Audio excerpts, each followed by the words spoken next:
Hello my dear students. Start करते हैं अब क्वाड्रेटिक इक्वेशन। ठीक है। अब क्वाड्रेटिक इक्वेशन में थोड़ा सा आगे की बातों को देखते हैं और समझने की कोशिश करते हैं। पिछले क्लास में जो हमने क्लास एंड किया था तो उसमें क्या देखा था? Graph of quadratic equation, right. Quadratic equation के ग्राफ के बारे में हमने देखा था। अब आगे हम थोड़ा सा और आगे बढ़ते हैं और उस ग्राफ को एनालाइज करते हैं। एक एक ग्राफ को हम एनालाइज करते हैं, कहाँ पॉजिटिव होगा, कहाँ निगेटिव होगा, क्या होगा, उसको हम एनालाइज करते हैं। ठीक है। जैसे फर्स्ट टाइप ऑफ ग्राफ है, पहला टाइप। ध्यान से सुनना, y is equals to a x square plus b x plus c, ये था। और इसका a तो क्या था? पॉजिटिव। और d भी क्या था? पॉजिटिव था। तो ग्राफ कैसा बन रहा था? ग्राफ कुछ ऐसा बन रहा था। ठीक है, एक एक ग्राफ को मैं एनालाइज करता हूं। और ये क्या था बेटे? रूट्स था क्या इसका? अल्फा। और ये क्या था? बीटा था। और ये कौन सा एक्सिस था? X axis. ये कौन सा एक्सिस था? X axis. ठीक है। मैं बता रहा हूं इसका मतलब क्या, तो जरा ध्यान से समझो, बिल्कुल तसल्ली समझना। तो ये क्वाड्रेटिक इक्वेशन जो है वो किसका वैल्यू है? वाई का वैल्यू है। अरे किसका वैल्यू है? वाई का। अब वाई एक्सिस में जो बदलाव होगा वही क्वाड्रेटिक इक्वेशन में बदलाव होगा। ठीक है। तो अब जरा ध्यान से समझो, बिल्कुल तसल्ली से। मैं क्या बोल रहा हूं कि ये क्वाड्रेटिक इक्वेशन का वैल्यू मतलब वाई का वैल्यू, वाई जो है जीरो से बड़ा कब आ रहा है? वाई जीरो से बड़ा कब आ रहा है? जरा ध्यान से समझो, इस बात को एनालाइज करो, ध्यान से सुनना। वाई का मतलब quadratic equation, y is equals to पूरा क्वाड्रेटिक एक्सप्रेशन है। वाई मतलब क्वाड्रेटिक एक्सप्रेशन। अगर वाई वाई जीरो से बड़ा आ रहा है, वाई जीरो से बड़ा आ रहा है मतलब वाई पॉजिटिव है। वाई पॉजिटिव है मतलब एक्स एक्सिस से ऊपर है। तो वाई एक्स एक्सिस से ऊपर कब आ रहा है? जब एक्स की वैल्यू या तो अल्फा से छोटी छोटी हो तभी ग्राफ ऊपर जा रहा है एक्स एक्सिस के, या तो एक्स की वैल्यू बीटा से बड़ी बड़ी हो। ठीक है। तो वाई पॉजिटिव कब आएगा? जब एक्स जो है माइनस इंफिनिटी से अल्फा हो, या तो यूनियन यूनियन बीटा से क्या हो? इंफिनिटी तक जाए। क्या बात समझ आ रहा है? एक्स की वैल्यू माइनस इंफिनिटी से अल्फा मतलब अल्फा से छोटा छोटा और बीटा से बड़ा बड़ा। देखो ये ग्राफ ऐसे ऊपर बढ़ते जाएगा, एक्सटेंड होते जाएगा, ये ग्राफ रुक नहीं रहा है, एक्सटेंड होते जाएगा। तो जब एक्स की वैल्यू माइनस इंफिनिटी से अल्फा यूनियन बीटा से इंफिनिटी आएगा तो ये क्वाड्रेटिक इक्वेशन क्या होगा? पॉजिटिव होगा। अरे होगा कि नहीं होगा? होगा। ठीक है। और y के बारे में बात करूं कि y लेस देन जीरो कब आएगा? y लेस देन जीरो मतलब क्वाड्रेटिक इक्वेशन की वैल्यू x एक्सिस से नीचे। x एक्सिस से नीचे कहां आ रहा है? जब x की वैल्यू किसके बीच में हो? अल्फा और बीटा के बीच में हो। मतलब y निगेटिव कब होगा? जब x जो है अल्फा से बीटा के बीच में बिलोंग कर रहा है।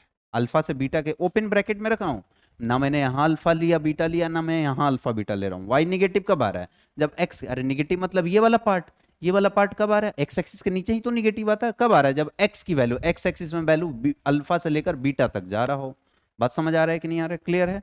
अच्छा, एक बात और यहीं लिख लें, जगह नहीं इसलिए मैं यहां लिख रहा हूं। यहां एक छोटा सेक्शन बना के, y जो है जीरो कब होगा? जब x की वैल्यू या तो अल्फा, करली ब्रैकेट में ले लो, या तो अल्फा हो या तो, करली ब्रैकेट का मतलब जो दिखता है उसी को लेते हैं, बीच बीच की वैल्यू को नहीं लेते हैं। देखो जब x की वैल्यू या तो अल्फा ले लो या तो बीटा ले लो, y जो है x एक्सिस पर एग्जैक्टली आ रहा है और x एक्सिस पर y का वैल्यू क्या होता है? पॉजिटिव। ठीक है। तो मैं बोलूं कि फर्स्ट केस में ग्राफ पॉजिटिव कब आ रहा है? जब x की वैल्यू अल्फा से छोटा हो या बीटा से बड़ा हो। एक्स की ये y की वैल्यू मतलब क्वाड्रेटिक एक्सप्रेशन की वैल्यू निगेटिव कब आएगा? जब x की वैल्यू अल्फा बीटा के बीच में हो। एक छोटा सा एग्जांपल लेते हैं इस पर ताकि आपको समझ आ जाए। y इज इक्वल्स टू, मैं वहीं ले रहा हूं जो लिया था, y x square minus six x plus five. ठीक है। तो अब जरा ध्यान समझो, इसका a तो क्या है? वन है, जीरो से बड़ा है। और d भी निकालोगे तो वन आएगा, निकाल लेना, ये जीरो से बड़ा है। मतलब इसका ग्राफ तो कैसा बनेगा? ऐसा बनेगा। ठीक है। और ये पॉइंट निकालना है, अगर मैंने क्या बताया था, ये अगर पॉइंट निकालना है तो आपको एक एक करके क्या करना पड़ेगा? ये x square minus five x plus six को जीरो के इक्वल करना पड़ेगा। और इसका फैक्टर करोगे तो क्या आएगा? X minus two x minus three is equals to zero. X की वैल्यू क्या आ गया? टू और थ्री आ गया। तो देखो एक्स की वैल्यू ये तो टू आ रहा है और ये थ्री आ रहा है, ठीक है ना? टू और थ्री, टू अकेले नहीं आएगा, टू कॉमा जीरो आएगा और थ्री कॉमा जीरो आएगा, ऐसा ही कुछ आएगा। तो अब एक बात बताओ, ये क्वाड्रेटिक एक्सप्रेशन जो है एक्स एक्सिस के ऊपर कहां आ रहा है? दूसरे कलर से दिखा रहा हूं, एक्स एक्सिस से ऊपर कहां आ रहा है? ये एक्स एक्सिस से ऊपर है, ये जो पिंक कलर से दिखा रहा हूं। तो एक्स एक्सिस से ऊपर कब आएगा? जब एक्स की वैल्यू या तो थ्री से बड़ा हो या टू से छोटा हो। थ्री और टू के बीच में तो एक्स एक्सिस से नीचे आ रहा है। मतलब इस क्वाड्रेटिक एक्सप्रेशन किसका वैल्यू है? वाई का। वाई जीरो से बड़ा कब आ रहा है? जब एक्स जो है माइनस इंफिनिटी से टू या तो 3 से लेकर इन्फिनिटी तक हो। माइनस इन्फिनिटी से 2 मतलब 2 से छोटा छोटा, और 3 से इन्फिनिटी मतलब 3 से बड़े बड़े पर ये पॉजिटिव आ रहा है। अच्छा, ये निगेटिव कब आ रहा है, ये क्वाड्रेटिक एक्सप्रेशन की वैल्यू निगेटिव कब आ रहा है, जब y जो है निगेटिव कब आ रहा है, जब x की वैल्यू देखो, x की वैल्यू 2 से 3 के बीच में हो तब निगेटिव आ रहा है। इसके बीच में ग्राफ का वैल्यू x एक्सिस से नीचे आ रहा है कि नहीं आ रहा है? ठीक है, मतलब कि जब x जो है वो 2 से 3 के बीच में हो तब ये निगेटिव आ रहा है। अच्छा, ये क्वाड्रेटिक एक्सप्रेशन एग्जैक्टली जीरो कब आएगा? एग्जैक्टली जीरो जब ये x एक्सिस कट कर रहा होगा तभी आ रहा होगा। तो मैं बोलूं कि y जीरो कब आ रहा है, उसके लिए x की वैल्यू क्या होगा, √3 तो होगा, या तो x की वैल्यू 2 लो या 3 लो, इसको करली ब्रैकेट में डाल दो। 2,3 पर ये एग्जैक्टली जीरो आ रहा है, बाकी किसी वैल्यू पर नहीं आ रहा है। क्या बात समझ आया कि नहीं आया आपको? पूरी तरह समझ आ गया? पहला ग्राफ हमने एनालाइज कर लिया, पहला ग्राफ। दूसरा ग्राफ जरा समझो ध्यान से कि y is equals to ax² plus bx plus c। अब दूसरा कंडीशन क्या था, a को पॉजिटिव रखा था और d को जीरो रख दिया था। तो मैं बता चुका था ये सब कंडीशन, ग्राफ एक पॉइंट पर टच करते हुए ऊपर ही ऊपर निकल जाएगा। अब इस केस में देखो y कहीं निगेटिव आ रहा है क्या? मिनिमम क्या आ रहा है जब x एक्सिस को टच कर रहा है? x एक्सिस को टच करेगा तो y क्या आता है, जीरो आता है, और y जीरो। तो y मैं बोलूं कि जीरो से बड़ा कब आएगा, हमेशा। बस इस पॉइंट को छोड़ दो, इस पॉइंट, ये पॉइंट क्या होगा, या तो अल्फा कॉमा जीरो लिखो या बीटा कॉमा जीरो लिखो, क्योंकि अल्फा बीटा इस केस में क्या होगा, इस केस में डी जीरो आना मतलब अल्फा बीटा इक्वल होना, रूट्स इक्वल होता है। अल्फा कॉमा जीरो लिखो या बीटा कॉमा जीरो लिखो, तो y जीरो से बड़ा कब आएगा? x की सभी वैल्यू ले लो, x बिलोंग्स टू r का मतलब x की सभी वैल्यू ले लिया, बस छोड़ किसको रहे हैं, अल्फा कॉमा बीटा। अल्फा और बीटा यहां इक्वल है, अल्फा और बीटा इक्वल है, अल्फा बीटा को छोड़ दो, बाकी x की हर वैल्यू पर ये जीरो से बड़ा होगा। मैं बोलूं कि y जीरो से छोटा कब होगा? जीरो से छोटा तब होता जब इसका ग्राफ x एक्सिस के नीचे जाता। x एक्सिस के नीचे कहीं नहीं जा रहा है, मतलब x की किस वैल्यू के लिए, किसी वैल्यू के लिए नहीं, मतलब आंसर क्या आ जाएगा, x बिलोंग्स टू 5। x की किसी वैल्यू के लिए नीचे नहीं जा रहा है। मैं बोलूं कि आप बताओ कि y जीरो कब आ रहा है, ये ग्राफ की वैल्यू जीरो कब आ रहा है? जीरो कब आ रहा है जब या तो अल्फा को टच करे या बीटा को, क्योंकि अल्फा बीटा इक्वल है। तो तब जब x की वैल्यू या तो अल्फा हो या तो x की वैल्यू या तो बीटा हो, और इस केस में अल्फा और बीटा क्या है, इक्वल है। इस केस में अल्फा और बीटा क्या है, इक्वल है। क्या समझ आया?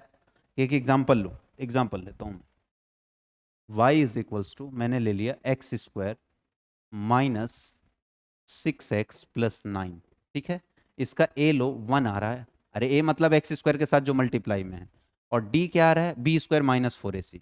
तो b² मतलब -6 का स्क्वायर माइनस 4 इंटू 1 इंटू 9, तो ये प्लस 36 माइनस 36 कट के जीरो आ जा रहा है। तो इसका ग्राफ बनाते हैं। इसका ग्राफ कैसा बनेगा, a जीरो आने का मतलब मुंह ऊपर की तरफ फाड़ेगा और ऐसा बन जाएगा क्या ग्राफ। और ये पॉइंट क्या होगा, ये निकालने के लिए हमें क्या करना पड़ेगा, x² माइनस 6x प्लस 9 को जीरो के इक्वल करना पड़ेगा, और यहां से क्या आ जाएगा, x minus 3 into x minus 3, ठीक है, is equals to zero. x की वैल्यू क्या आ गया, 3,3, ठीक है। तो ये पॉइंट क्या आ जाएगा, 3,0। मैं पूछ रहा हूं कि ये ग्राफ x की किस वैल्यू के लिए पॉजिटिव है, तो हमेशा है। ये जो है ग्राफ मतलब y की वैल्यू, y जीरो से बड़ा कब है, बस x की वैल्यू 3 छोड़ दो, बाकी हर हमेशा जीरो से बड़ा है क्या, मतलब x belongs to r, x belongs to r मतलब ऑल रियल नंबर, बस आप केवल 3 को छोड़ दो, 3 को छोड़ दो, 3 पर ही ये क्या आ रहा है, जीरो आ रहा है, बाकी 3 को छोड़ने के बाद बाकी सारी वैल्यू पर ग्राफ x एक्सिस से ऊपर आ रहा है। अच्छा, पूछ रहा है कि y निगेटिव कब आएगा, भैया कभी x एक्सिस से नीचे जाता हुआ ये ग्राफ दिख रहा है क्या तुम्हें, नहीं। तो x की किसी वैल्यू के लिए x बिलोंग्स टू 5, 5 मतलब कोई वैल्यू नहीं है। अच्छा, y जीरो कब आ रहा है, जब x की वैल्यू क्या हो, x की वैल्यू 3 हो। बात समझ आ रहा है, x की वैल्यू 3 पर ये जीरो आ रहा है, अदरवाइज जीरो नहीं आएगा। ठीक है, ये समझ आ गया कि नहीं आ गया, कब पॉजिटिव होगा कब निगेटिव होगा क्या होगा समझ लो। अच्छा, तीसरा case third, y is equals to ax² plus bx plus c, y is equals to ax² plus bx plus c, ठीक है। अब जरा ध्यान से सुनना, इसका a तो मैंने पॉजिटिव कर दिया और d को निगेटिव कर दिया। d को निगेटिव मतलब रूट्स इमेजनरी, और a पॉजिटिव है, मुंह ऊपर की तरफ फाड़ेगा तो ग्राफ ऊपर ही ऊपर निकल जाएगा। क्या मैंने बताया था, ग्राफ जो है ऊपर ही ऊपर निकल जाएगा।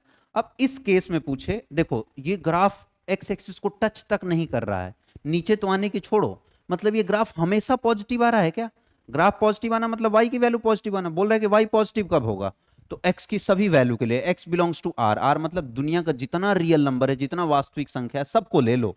मतलब दुनिया का जितना नंबर है जो प्रैक्टिकली एग्जिस्ट करता है, उन सबको आप ले सकते हो। क्लियर है? अच्छा, ठीक है। मतलब सभी वैल्यू के लिए y जो है जीरो कब आएगा? कहीं टच कर रहा है क्या x एक्सिस को? नहीं। तो x की किसी वैल्यू के लिए ये जीरो नहीं आएगा, 5 हो जाएगा। कोई पूछे कि y निगेटिव कब होगा? जब y जीरो ही नहीं हो रहा है बेटे, इस केस में हमेशा पॉजिटिव हो रहा है, तो निगेटिव कैसे हो सकता? तो x की किसी वैल्यू के लिए निगेटिव नहीं होगा। क्या बात समझ आ रहा है क्या? एक परफेक्ट एग्जाम्पल देखते हैं इसका। इसका एक परफेक्ट एग्जाम्पल हम लोग देखते हैं।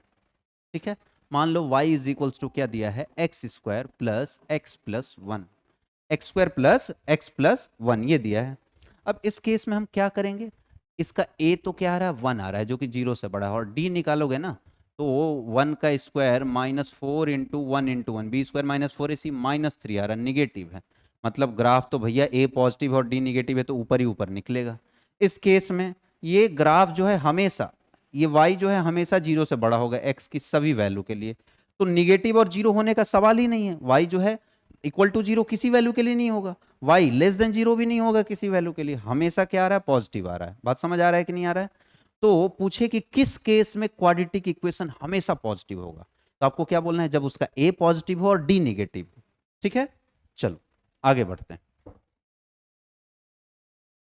हाँ जी, चौथा case y is equals to, fourth case क्या है? y is equals to a x square plus b x plus c है।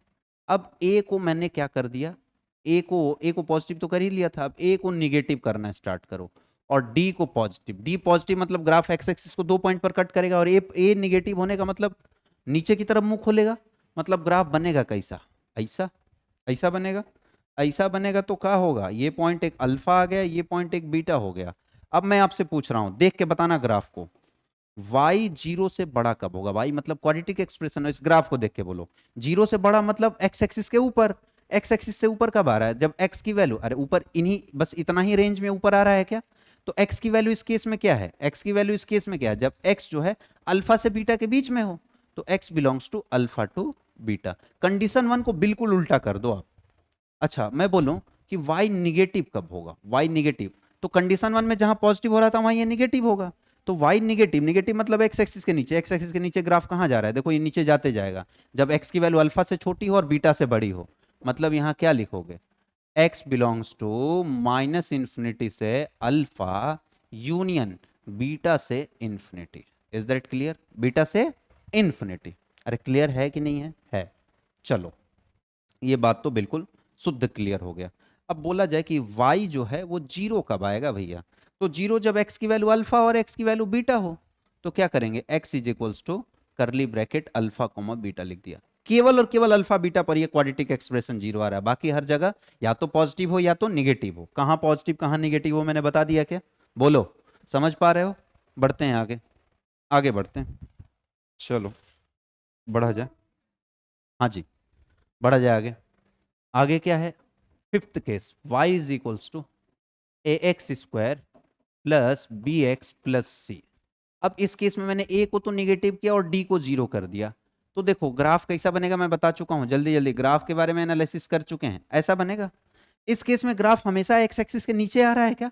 एक्स एक्सिस के नीचे आना मतलब, एक्स एक्सिस के नीचे आने का मतलब क्या है? मतलब है कि ये कभी पॉजिटिव नहीं होगा, या तो जीरो होगा टच कर रहा है एक पॉइंट पर, या तो निगेटिव होगा। तो देखो इस पॉइंट पर तो जीरो आ रहा है, और ये पॉइंट क्या है? या तो अल्फा कोमा बीटा लिख लो, अल्फा कोमा जीरो लिख लो, एक्स एक्सिस पर है ना, तो या तो अल्फा कोमा जीरो लिख लो, या तो बीटा कोमा जीरो भी लिख सकते हो। तो मैं पूछूं यहाँ कि इस ये जो क्वाड्रेटिक एक्सप्रेशन है इस केस में y जो है पॉजिटिव कब होगा? तो कहीं पॉजिटिव दिख रहा है, पॉजिटिव मतलब एक्स एक्सिस के ऊपर आना चाहिए था ना, कहीं है नहीं है। मतलब एक्स की आप कोई वैल्यू ले लो, एक्स की किसी वैल्यू के लिए पॉजिटिव नहीं होगा। y जीरो कब होगा? y जीरो कब होगा? जब x की वैल्यू या तो अल्फा लो या तो बीटा लो, x इज इक्वल्स टू या तो अल्फा लो और बीटा ले लो, दोनों इक्वल है। अच्छा, y जो है निगेटिव कब होगा? इसमें तो है हर जगह निगेटिव होगा। अरे एक्स एक्सिस के नीचे आ रहा है क्या? हर जगह बस अल्फा पर जीरो आ रहा है या तो बीटा पर जीरो आ रहा है, इन दोनों को छोड़ दो। मतलब कि x बिलोंग्स टू सभी रियल नंबर ले लो बस, या तो अल्फा बीटा दोनों इक्वल है, अल्फा और बीटा दोनों में से कोई एक ले लो, उस पर ये जीरो आएगा, अदरवाइज हमेशा जीरो से छोटा आएगा। अरे समझ आ रहा है क्या? एक लास्ट टाइप ऑफ ग्राफ है जिसको मैं बताने जा रहा हूं, वो क्या है? y is equals to a x square plus b x plus c. Y is equals to a x square plus b x plus c. ठीक है, अब जरा तसल्ली से सुनना, ए को तो मैंने निगेटिव रखा और डी को भी निगेटिव रखा। डी निगेटिव मतलब रूट्स इमेजनरी, ए निगेटिव मतलब मुंह नीचे की तरफ आएगा तो नीचे ही नीचे ग्राफ निकल जाएगा। क्या ये एक्स एक्सिस है, एक्स एक्सिस के कहीं ऊपर जा रहा है क्या ग्राफ? नहीं जा रहा है, हमेशा नीचे, टच भी नहीं कर रहा है। तो कोई पूछे कि वाई जो है निगेटिव कब होगा? निगेटिव मतलब एक्स एक्सिस के नीचे हमेशा ही निगेटिव आ रहा है, चाहे एक्स में कहीं भी घूम लो एक्स एक्सिस में, ये एक्स एक्सिस है बेटे। एक्स एक्सिस में आप कितना भी दूरी घूम लो, क्या वाई कभी ग्राफ कभी ऊपर जाता हुआ दिख रहा है? नहीं। मतलब एक्स की हर एक वैल्यू के लिए निगेटिव होगा, एक्स बिलोंग्स टू आर। अच्छा, वाई जो है वो जीरो कब बनेगा? क्या कभी ग्राफ एक्स एक्सिस को टच भी कर रहा है? टच करता तो जीरो बनता। तो एक्स की किसी वैल्यू के लिए नहीं, एक्स बिलोंग्स टू 5। वाई जो है पॉजिटिव कब बनेगा? क्या ग्राफ एक्स एक्सिस के ऊपर कभी जाता दिख रहा है? नहीं। मतलब एक्स की वैल्यू किसी वैल्यू के लिए नहीं बनेगा, एक्स की किसी वैल्यू के लिए नहीं बनेगा, तो एक्स बिलोंग्स टू 5 हो गया। तो क्या किसी भी तरीके के क्वाड्रेटिक इक्वेशन को आप बता सकते हो कब पॉजिटिव होगा कब निगेटिव होगा? बता सकते हो कि नहीं बता सकते हो? अरे बोलो, बता सकते हो? चलो आगे बढ़ते हैं फिर। अगर आप बता सकते हो वेल एंड गुड, बढ़ते हैं आगे। ठीक है, अब अगला जो हेडिंग आएगा ना बेटे, वो आएगा इसी में। देखो आप ये तो बता रहे हो कि ग्राफ ऊपर होगा, ग्राफ नीचे होगा, कितना ऊपर कितना नीचे, कितना दाएं कितना बाएं, वो कौन बताएगा?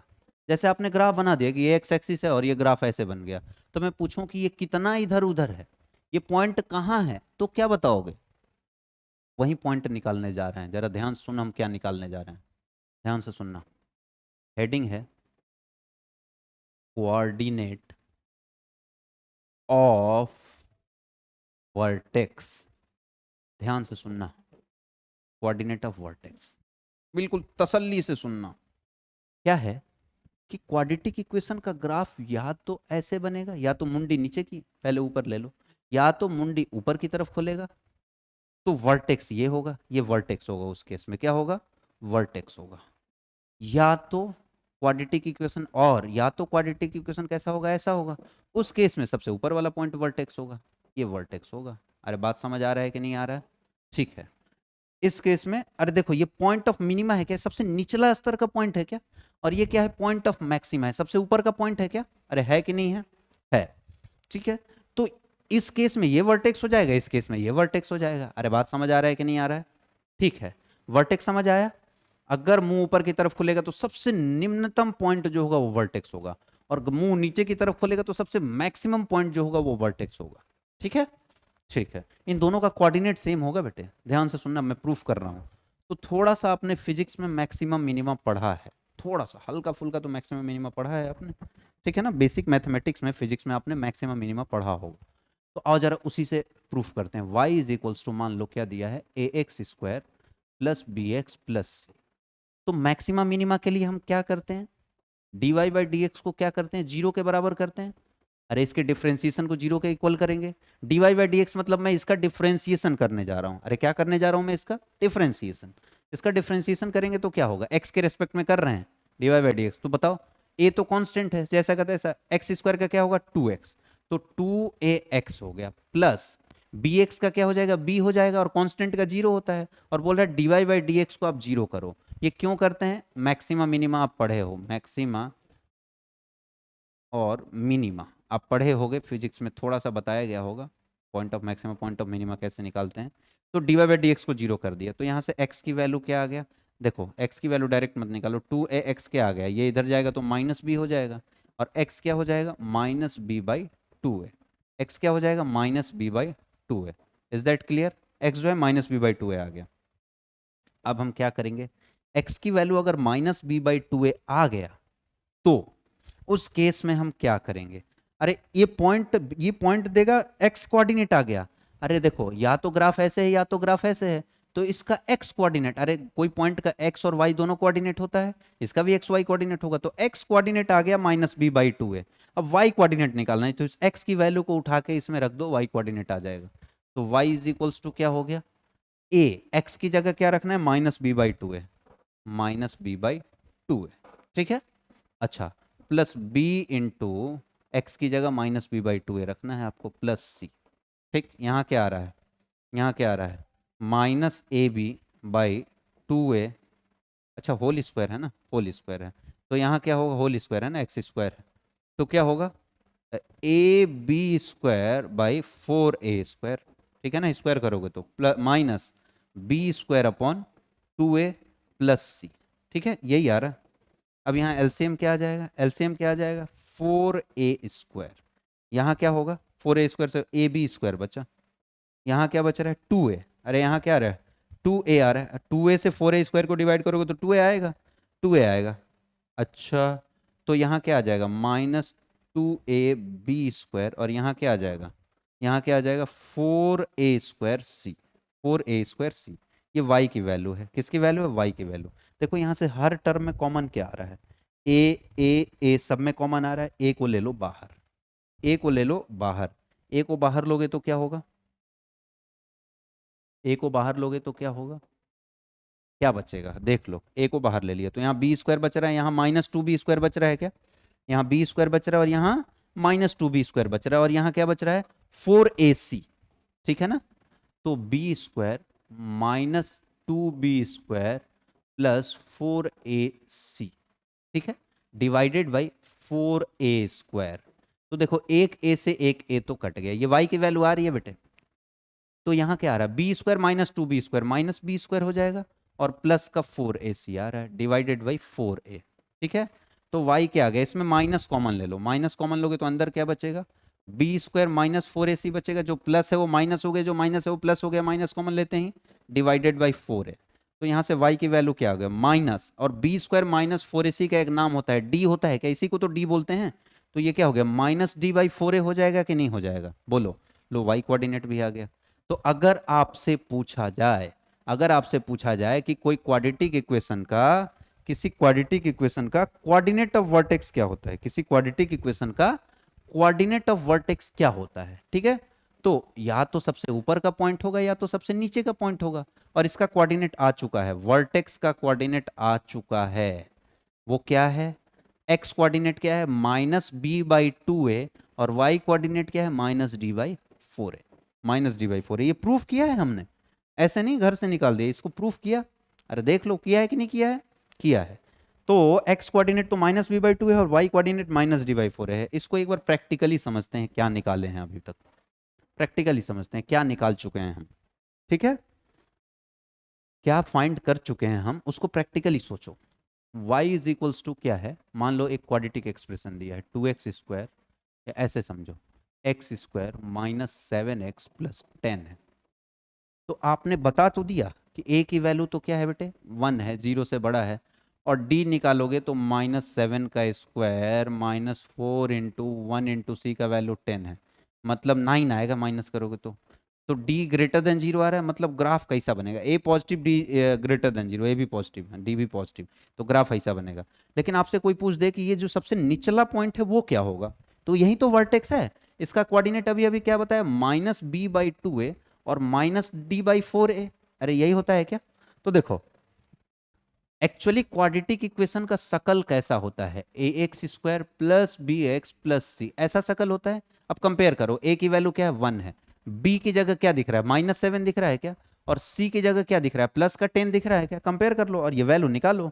तो बोल रहा है कि -b/2a, -b/2a, ध्यान से सुनना, ध्यान से, -b, देखो b की जगह पहले से -7 है, b की जगह पहले से क्या है -7 है, तो -7 है और -b बोल रहा है, तो माइनस माइनस +7 हो जाएगा बाई 2a, 2 इंटू a की जगह क्या है यहाँ 1 है क्या, 2 इंटू 1 कॉमा -d/4 है, देखो d अभी अभी निकाला हमने 9 आ रहा है क्या इसका d, तो -d/4 है, मतलब -9/4, a की वैल्यू क्या है 1 है, तो इसका कोऑर्डिनेट क्या आ गया 7/2 -9/4, मतलब कि इस पॉइंट का x कोऑर्डिनेट तो पॉजिटिव है और y कोऑर्डिनेट क्या है निगेटिव है। y कोऑर्डिनेट निगेटिव होने के मतलब क्या है कि ग्राफ x एक्सिस से नीचे जाएगा, y की वैल्यू निगेटिव होने का मतलब ग्राफ x एक्सिस में सबसे x एक्सिस से नीचे जाएगा।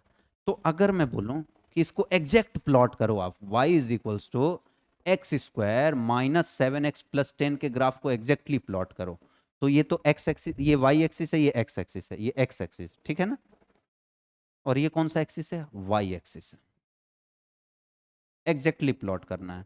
चूंकि आप जानते हो कि a पॉजिटिव और d पॉजिटिव आने से ग्राफ x एक्सिस को 2 पॉइंट पर काटेगा, लेकिन काटना ही एनफ नहीं है ना, वो किस जगह होगा एग्जैक्टली तो अभी कोऑर्डिनेट ऑफ वर्टेक्स ही बताएगा एग्जैक्टली किस जगह होगा। क्या आ रहा है 7/2 मतलब x तो पॉजिटिव होगा, x क्या होगा पॉजिटिव, और y क्या होगा -9/4 मतलब निगेटिव होगा।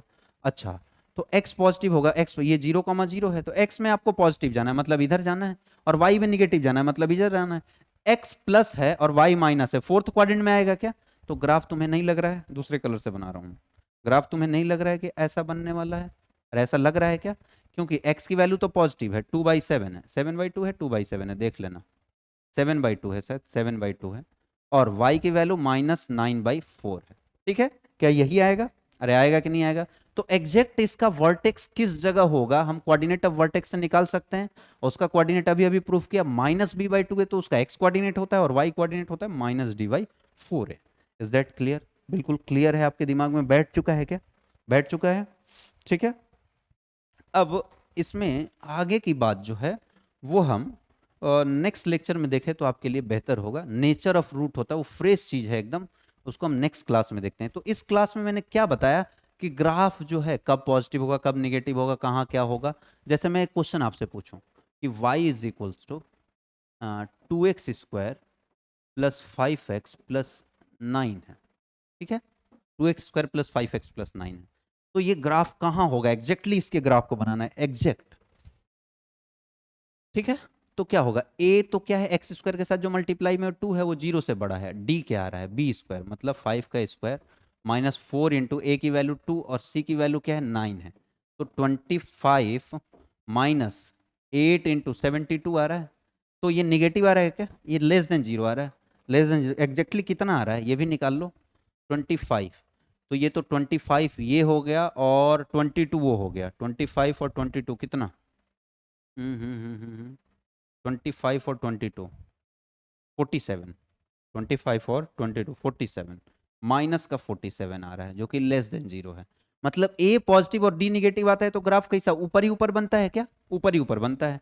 अब इस ऊपर ही ऊपर है तो कितना ऊपर, एक्स एक्सिस से कितना ऊपर ये भी तो निकालना है। ऊपर ही ऊपर ठीक है आपने बोल दिया, लेकिन कितना ऊपर भैया? तो यही बताएगा कितना ऊपर।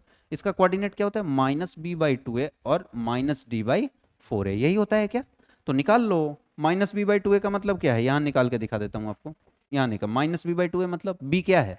अरे ax² plus bx plus c होता है, b है 5 है, बोल रहा है -b मतलब -5/2a। 2a का मतलब क्या है 2 इंटू a की वैल्यू क्या है 4 है तो 2 इंटू 2 4 हो गया, कॉमा -d/4 है, d की वैल्यू 47, माइनस माइनस प्लस 47 हो जाएगा, 47/4 है, 4a का मतलब 4 इंटू 2 8 आ गया, तो ये लो आ गया।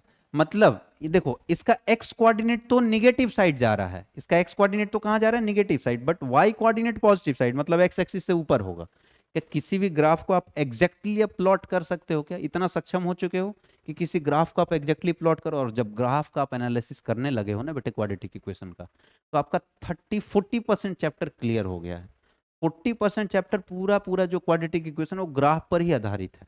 अगर आपका ग्राफ क्लियर होने लगा कब पॉजिटिव कब निगेटिव कब इधर जाएगा कब उधर जाएगा, तो आपका 30-40% चैप्टर कवर हो चुका है। बाकी चैप्टर फॉर्मूला बेस्ड है, उसको देखेंगे, ठीक है। तो आज के लेक्चर में इतना ही, आगे की बातों को हम नेक्स्ट लेक्चर में देखने जा रहे हैं। Thank you.